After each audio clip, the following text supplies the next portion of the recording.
Today we are going to be talking about weathering, erosion, and deposition. We'll find out what those new terms mean and what it looks like on the surface of our Earth. As you are watching this video today, there are a few things I'd like you to keep in mind.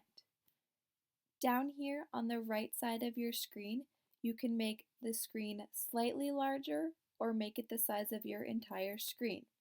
If you click those buttons again, it will make it smaller. At any time in the video you need to pause, you may do so. If you feel that you need to hear something again, you can drag this button backward and it will return to a prior point in the video and you can listen again. First, we are going to watch a video that's going to show us a little bit about weathering and erosion. Alright guys, so what is the difference between weathering and erosion? Let's go ahead and take a look at this graham cracker here. And let's take this rolling pin and let's smash it up. So as I do this, I am taking the big graham cracker and I'm breaking it up into smaller pieces, little tiny crumbs. That's what weathering is. Now this type of weathering is specifically what's called mechanical weathering or physical weathering. It's taking earth material and it's smashing it up into little pieces. Now what's the difference between this and erosion?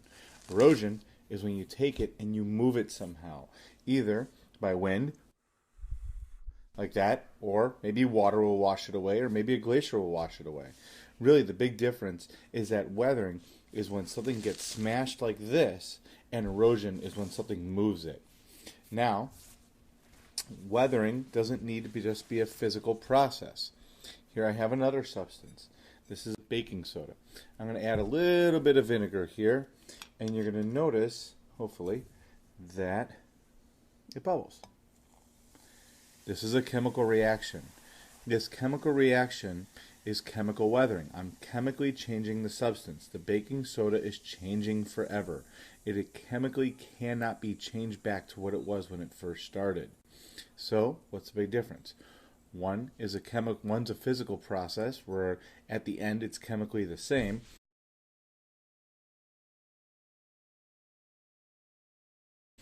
And the other is a chemical process where at the end it's chemically different and it can't be undone.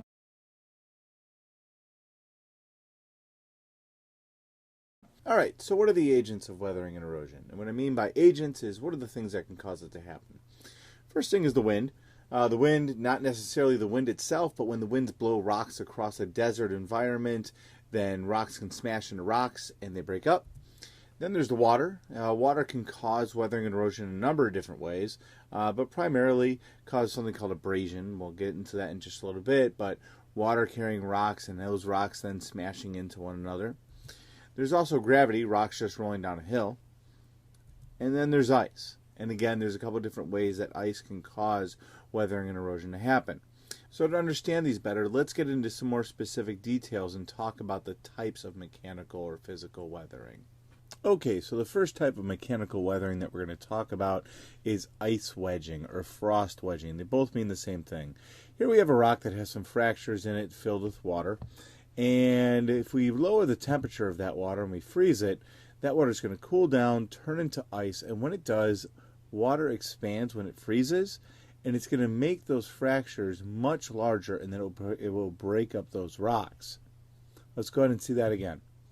Here's the water, we freeze it, it expands, notice that the fractures in the rock get bigger, and then it breaks up the rocks. This is called frost wedging or ice wedging, same thing. Ice wedging is going to be really important when we start to talk about glaciers. Take a look at this picture here.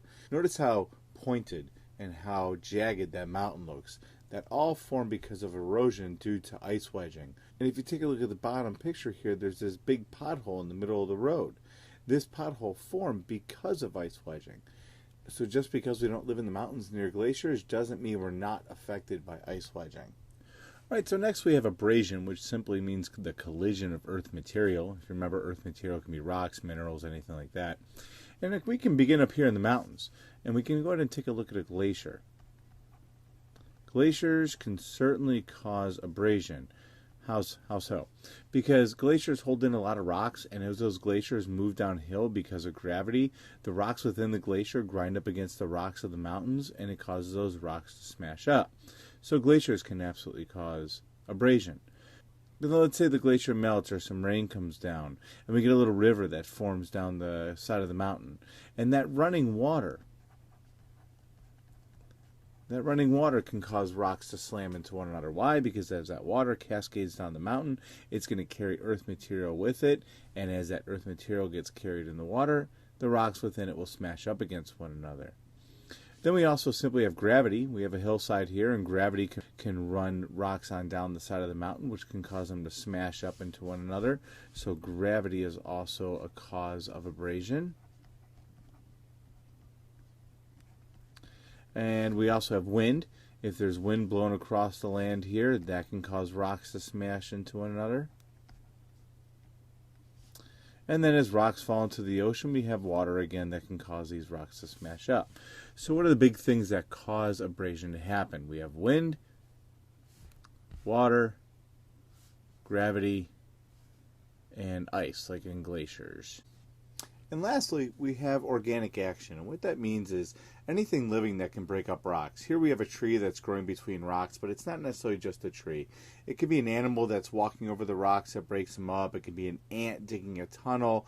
It could be a snake burrowing through the ground. Basically anything living that can break up rocks physically. And we call that organic action. At this time, you need to take out your exit ticket. Please put your name on this so I know that it's yours. I would like you to answer these 4 questions.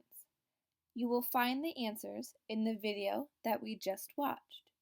If you need to go back and re-listen to parts of the video, you may. Please explain the difference between weathering and erosion. Please use complete sentences.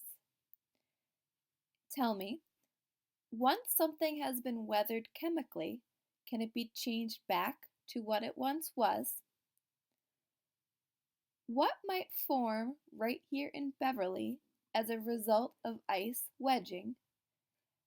And I would like you to describe organic action.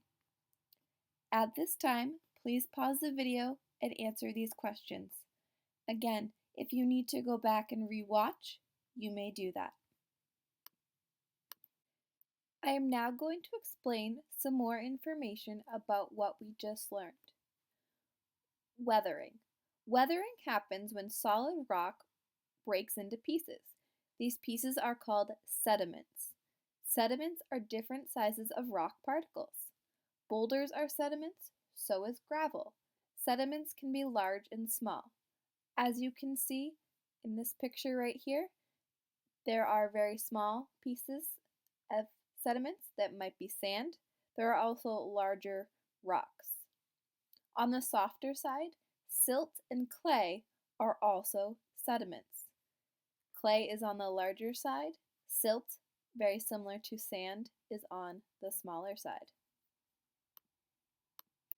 As we learned in the video, there are 2 types of weathering, mechanical and chemical. Mechanical, also known as physical weathering, can be as simple as people and animals walking over rocks. Over time, those rocks will break down into smaller pieces. One famous example of chemical weathering is the Statue of Liberty. We know the statue to be green, but did you know it is actually made of copper? Acid rain soon caused it to become a green color. Other forms of weathering, such as wind, water, snow, and the sun, also cause the statue's natural color to wash away. Weathering takes time. No one can watch for millions of years as mountains are built, and no one can watch as those same mountains gradually are worn away. But imagine a new sidewalk or road. The new road is smooth and even. Over hundreds of years, it will completely disappear. What happens to that road over 1 or 2 years? What changes would you see? What forces of weathering wear down that road, or rocks, or mountains over time?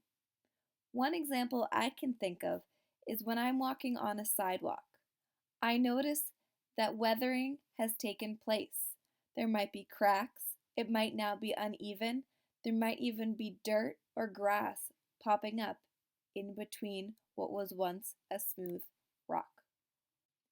Now let's review erosion. Erosion moves sediments after they have formed. The sediments are transported or moved away from the place where they form. Many types of landforms are created by the erosion of sediments. As we learned in the video, there are several types or agents of erosion. Flowing water moves and deposits sediments. Water erodes far more material than any other erosion agent. As you can see in this before and after photo, what once was grass has become a muddy dip of an area where the water has run through. Wind is important as an agent of erosion. This is especially true in arid, which means warm and dry, climates. Many rocks that we see from dry climates have those interesting shapes due to wind erosion. We also learned that ice and glaciers can erode enormous quantities of sediments. As you can see in this photo, these grooves are formed from the movement of glaciers over time. Gravity is also a force of erosion as it pulls materials downward, as you can see by these ripples in the side of this hill. A new term for us is deposition. Deposition means that sediments are deposited in an environment of deposition. What that means is pieces of sediment are moved from one place to another. This can be a sand dune, like you might see at Cranes Beach, a beach itself, a lake, a river bend, or a great number of other locations. As you learn more about rocks, you will hear about sedimentary rocks. Scientists can figure out the environment of deposition of a sedimentary rock by looking at the size of the sediments and the sedimentary features in the rock. Many types of landforms are created by the deposition of sediments. As you can see in the picture of this cliff, there are different colors and there are different lines. That shows that different sedimentary pieces, different types of sediment, were deposited and brought there at different times to form this cliff. The first question says, what are little pieces of rock called? Number 2, what are the 2 types of weathering? Number 3, gravity is one force of erosion. What are 3 other forces of erosion? And number 4, a river bend is one environment of deposition. Name 3 others. When you are finished with all 8 questions on your exit ticket, please raise your hand and have Miss Black check your work. If all your answers are correct, you may go back to our 4th grade website and watch this bonus video about erosion.